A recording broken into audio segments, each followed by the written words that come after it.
Ekitike to Liverpool. Here we Hugo. Yes, people. Just a quick one today. A short video for you guys. So please smash the like and subscribe if you haven't. So I just want to give you guys my thoughts and opinion on our latest signing. So Ekitike has agreed personal terms with Liverpool, as you guys already know from before. But a huge bomba dropped again today by Fabrizioromano. Here we go. Ekitike to Liverpool.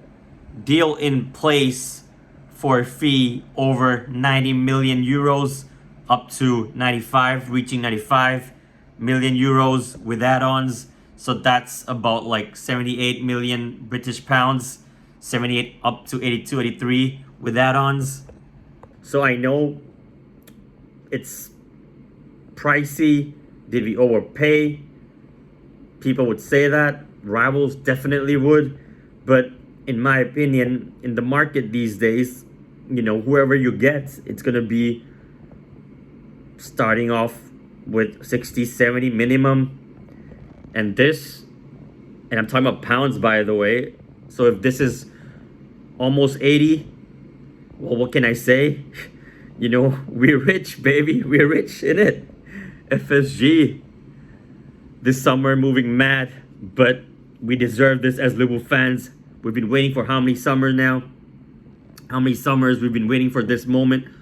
You know, with us bringing only Chiesa in last summer. I know people would say this is an underwhelming signing, like I mentioned in my previous video, but you know, I'm actually happy with this. I'm excited to see him, to watch him put on that red shirt. Whoever puts on that red shirt, I'm going to support them regardless. The price tag, the reputation, whichever league he came from. We know Isak is the better player, right? And whoever we get that's not Isak, it is going to be a drop-off. Is it a massive drop-off? Not in my opinion, because I really rate this guy. I think he's similar to Isak, maybe not, you know, on par with him when it comes to finishing, but his fundamentals and everything, just the basic of being a number 9, I think it's really good. He can shoot outside the box, long range, tap-ins, link-up play, build-up play, you know, a target man, holding the ball. I think he can do it pretty well from what I've seen it so far. You know, I've watched a couple of Frankfurt games, and then obviously we can't really judge players from comps, right? But he looks good. We have to see how he does in the Prem. 6-year deal. He always wanted Liverpool, you know, and rivals, didn't they say we got no pull? Liver, no pull. Well, it's Liverpool now, yeah? But yeah, it's always going to be a drop-off if we don't get Isak. But who else can we get if it's not Isak in the market? You know, we can't get Haaland, we can't get Mbappe. I wanted João Pedro, he's gone to Chelsea. Liam Delap is gone to Chelsea. Osimhen just signed on a permanent for Galatasaray. So who else is out there that we can get? Mateta, I wouldn't mind him for a stopgap. But again, whether it's a project striker, project signing, I still think it's a good one. And we have to trust in our sporting directors, like I said, in our owners, in our coach, in our manager, you know, Arne Slot, Richard Hughes, Michael Edwards. We have to trust in them, and I do. You know, and Ekitike now playing with better players, no disrespect to Frankfurt, playing with Salah, with Wirtz, with Cody, maybe a new left winger, hopefully Rodrigo. You know, that's really good.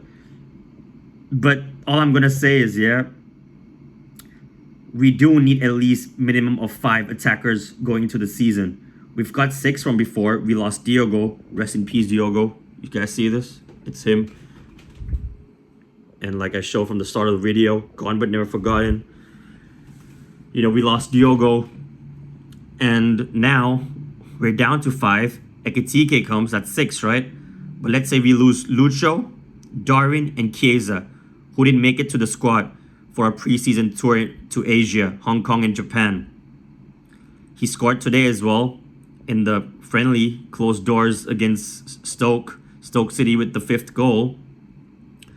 Apparently he has a knock, a minor issue, but according to Fabrizio, he's looking to leave, most likely returning back to Italy. He loves the club, he loves Liverpool, but you know, with the World Cup year coming up next year, he needs game time, right, to be selected. So most likely he's going to leave.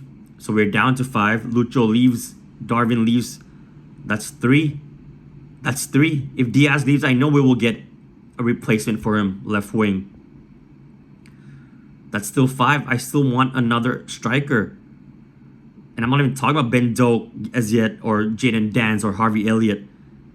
Because all of them, you know, they're all likely to leave on a permanent or either on a loan. So would you guys keep Danz as backup to Ekitike? And I have a question for you all, yeah? Of course I want an upgrade on Darwin. And the dream signing is Isak. If you all still think we'll get Isak, then hey, you know, I hope you're right, but I just don't. I don't see it. Of course, the dream is still to get Isak for 120, 130 and have Ekitike as a sub. Then we're winning everything, yeah? Now I already think we're going back to back, like I said. And with Rodrigo, let's say, an upgrade on Diaz, we will go back to back. Maybe even win the quad, yeah? But with Isak, if there's 10 trophies available, we'll win all 10, yeah? But there's only 4, so we'll take all that. With or without Isak. But if we do get Rodrigo, yeah. That's still a dream for us. But, again, like I said, we can't go into the season with only 4. I need at least minimum of 5. And you want to add Danz or Doak as the 6th one, that's okay. But we need 5 senior attackers, yeah? So there's Cody, there's Mo, there's Ekitike. If Diaz leave, I believe we'll get a replacement. But we still need that 5th one. So is it the worst thing to keep Darwin as backup? Yes, I want an upgrade on him, definitely. But I'd rather have him than not have him.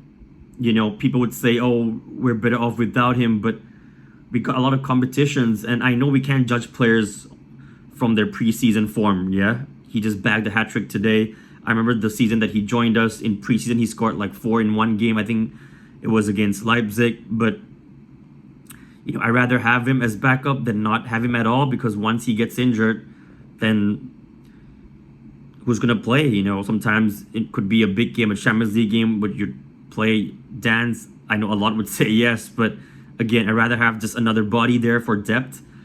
Unless we keep Diaz and we bring in another left winger to, you know, battle with Cody, and Lucho plays as backup to Ekitike up front. I'm okay with that as well. That's exactly what I want if we can bring in another striker, if we can bring in Isak.